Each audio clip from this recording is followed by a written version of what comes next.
Olá pessoal, tudo bem? Sejam mais uma vez bem-vindos ao canal Matemática Góes. Eu sou o professor Alessandro Góes e na aula de hoje, aproveitando o assunto das aulas anteriores, que são esses que estão aí em cima e os links dessas aulas estão aqui na descrição desse vídeo, nós vamos hoje falar sobre os chamados intervalos reais. Espero que vocês aproveitem. Vamos lá?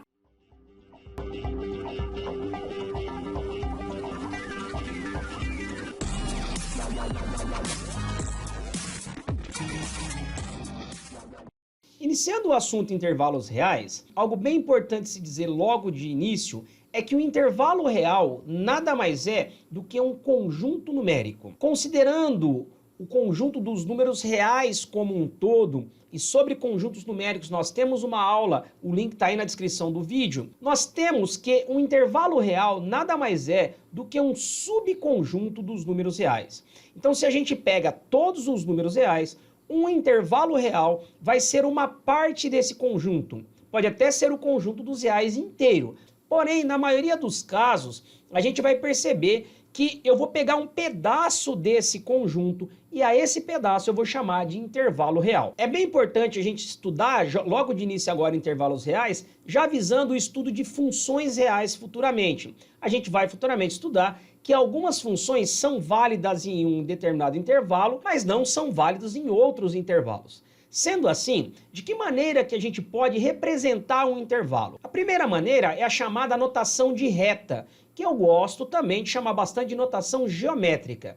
Isso porque nós pegaremos uma reta, que a gente vai chamar aqui de reta real, e dessa reta a gente vai pegar uma parte dessa reta e dizer que o intervalo nada mais é do que uma parte dessa retinha aqui que é da reta real. A gente representando ela vai ficar assim. Outra maneira também de representar intervalos reais é a chamada notação de intervalo. Eu posso para isso utilizar os chamados colchetes, um intervalo que vai do número A até número B, tanto para a parte de dentro quanto para a parte de fora, ou posso utilizar também os parênteses, quando o intervalo vai ser fechado ou aberto. Daqui a pouquinho, como eu falei, a gente vê isso. A terceira e última maneira é a chamada notação de conjunto, que eu gosto de chamar de notação algébrica.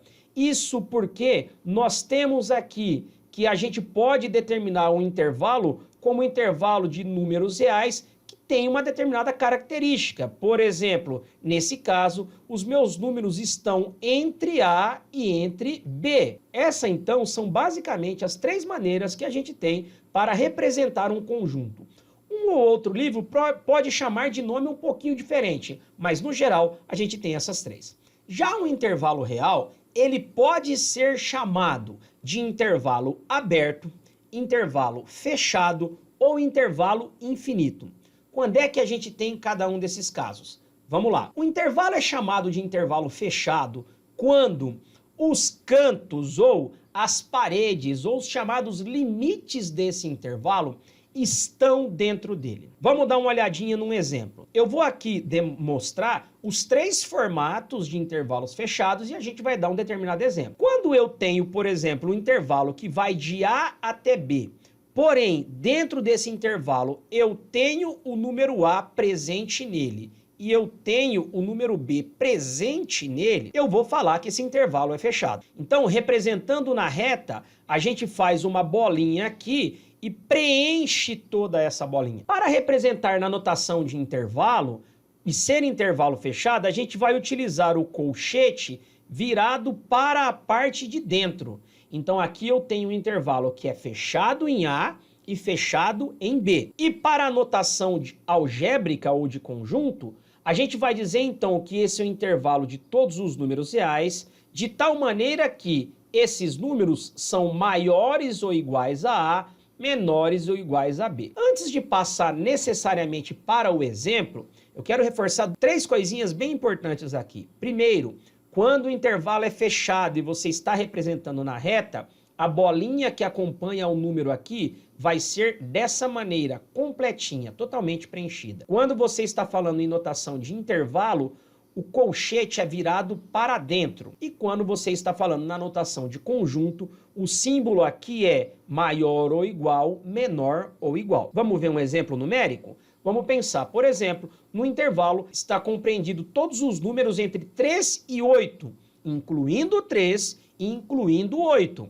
Isso significa então que eu teria um intervalo com bolinha fechada no 3, vou pegar todos os números entre 3 e 8 e bolinha fechada no 8. Na notação de intervalo, vou de 3 até 8. E na parte algébrica, é o conjunto de todos os números reais que são maiores ou iguais a 3. Veja que aqui eu incluo o 3, menores ou iguais a 8. Veja que aqui eu também incluo o 8. Porém, se o intervalo não for fechado, ele pode ser aberto. O que é um intervalo aberto? É aquele intervalo onde os seus limites não estão nele. Uma analogia que eu sempre gosto de fazer é a seguinte: imagine que você está numa sala, quando as paredes dessa sala contam como sendo da sala, você tem intervalo fechado. Eu vou até a parede e a parede faz parte do intervalo. Então eu tenho intervalo fechado. Quando eu vou até a parede, que é o meu limite, mas essa parede não faz parte do meu intervalo, eu tenho o chamado intervalo aberto. Colocando as três maneiras aqui, então, o intervalo vai ser aberto, eu vou de a bolinha agora não será preenchida. Se fosse intervalo fechado, eu preencheria a bolinha. Como não é intervalo fechado, é bolinha aberta. No caso da notação de intervalo, o colchete é para fora, quando é aberto, ou eu também posso representar utilizando parênteses, tanto de um lado quanto do outro. E no caso da notação de conjunto, eu não tenho maior ou igual, menor ou igual, apenas maior e apenas menor. Ou seja, eu saio do A, porém eu não pego o número A. Eu vou até o B, porém eu não pego o número B. Vamos dar uma olhadinha num exemplo numérico. Pense no intervalo real que vão de todos os números entre 2 e 6. Uma pergunta: qual é o primeiro número desse intervalo? E qual é o último número desse intervalo? Nesse caso não tem como eu dizer. Eu poderia dizer que o primeiro número é o 201 e você poderia me dar um número menor ainda, o 20001 ou 2000001. Cada vez eu encontro um número mais próximo de 2 que nunca vou chegar no 2. Então, o 2 é a parede, eu vou até muito próxima dela, porém eu não a pego. Da mesma maneira, qual é o maior valor desse intervalo? Você pode pensar no 5,9 ou no 5,9999. Eu nunca vou chegar até o 6, porém essa é a ideia de intervalo aberto. No caso da notação de intervalo, eu posso representar ele com colchete para fora ou também assim, por parênteses. E no caso da notação de conjunto, eu vou dizer que é o conjunto de todos os números reais que são maiores do que 2 e menores do que 6. Porém, eu não pego o 2 e eu não pego o 6. Tudo bem? Até aqui, então, a gente viu intervalo aberto e intervalo fechado. Antes de falar de intervalo infinito, só vamos ver os casos onde a gente mistura as duas coisas, o intervalo aberto e fechado. Eu posso ter um caso onde o intervalo é fechado na parte de baixo, porém ele é aberto na parte de cima. Então lá na parte de baixo, na parte do A, ele é fechado, e na parte de cima, na parte do B, ele é aberto. O que significa isso? Tem parede do lado de cá, mas eu não encosto na parede do lado de cá. Ele vai ser fechado em A, aberto em B. Veja que fechado é somente colchete para a parte de dentro. Aberto pode ser colchete para a parte de fora ou parênteses. E no caso aqui, como ele é fechado em A, eu vou utilizar maior ou igual. Como ele é aberto em B, eu vou utilizar apenas o menor. Vendo um exemplo numérico, eu quero todos os números que vão de 2 até 5. Porém, eu incluo 2, mas não incluo 5. Como é que isso ficaria na notação de intervalo? Eu vou ter um intervalo que é fechado em 2, porém é aberto em 5. E na notação de conjunto, eu vou ter todos os números reais, de tal maneira que esses números são maiores ou iguais a 2 e menores do que 5. Tá aqui, pessoal. É só isso. Os próximos exemplos são nada mais do que as variações desses que a gente acabou de ver. Em vez de ser fechado e aberto, agora ele é aberto na parte de baixo e fechado na parte de cima.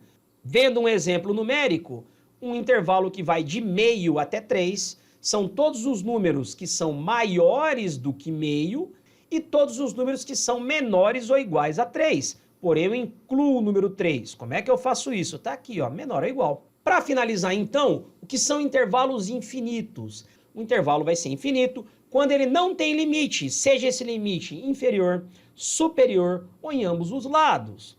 Vamos dar uma olhadinha. Se esse intervalo é infinito para ambos os lados, a gente vai falar que esse intervalo é o próprio conjunto dos números reais. Agora, por que a gente fala isso e qual símbolo é esse que parece um 8 deitado, mas na verdade não é um 8, é o símbolo de infinito. Lembrando que a reta real, eu tenho o zero aqui, todos os números negativos para lá e todos os números positivos para lá. Então aqui eu tenho menos 1 milhão, menos 1 trilhão. Então eu vou ter o infinito, porém o infinito negativo. Para lá eu tenho 1 bilhão, 1 trilhão, 1 quadrilhão. Então eu vou ter o infinito também, porém será o infinito positivo. Quando acontecerem as duas coisas ao mesmo tempo, a gente pode representar esse intervalo assim. É um intervalo que vai de menos infinito até mais infinito. O infinito você sempre deixa aberto, você também pode colocar assim, ou simplesmente representar ele assim, conjunto dos números reais. Porém, pode ser que você tenha infinito só para um lado. Como assim, professor? A gente tem aí, por exemplo, um intervalo que sai do valor A, do determinado número A. Esse número A, ó, não está no conjunto, é um A aberto, bolinha aberta, aqui também é aberto. E como eu estou pegando todo mundo que está à direita de A, eu estou pegando todo mundo que é maior do que A.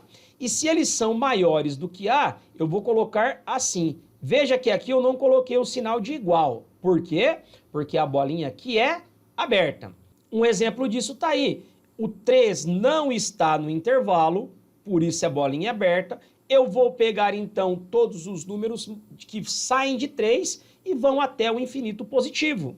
E nesse caso, eu estou falando que eu estou pegando todos os números que são maiores do que 3. Se a bolinha, porém, for fechada, a única diferença que a gente vai ter aqui no caso é que bolinha fechada, intervalo fechado, maior ou igual. Um exemplo, saí da raiz de 3 e fui para mais infinito, para o infinito e além, positivo. Eu saio então da raiz de 3 aqui, tomando bastante cuidado de sempre deixar o intervalo que tem o infinito aberto. Se o lado, porém, for para o infinito negativo, você também tem as duas opções. Você pode ter um intervalo aberto num determinado número, como, por exemplo, eu peguei aqui o exemplo do número 9, estou pegando todos os números que são menores do que 9. Como é que eu escrevo isso?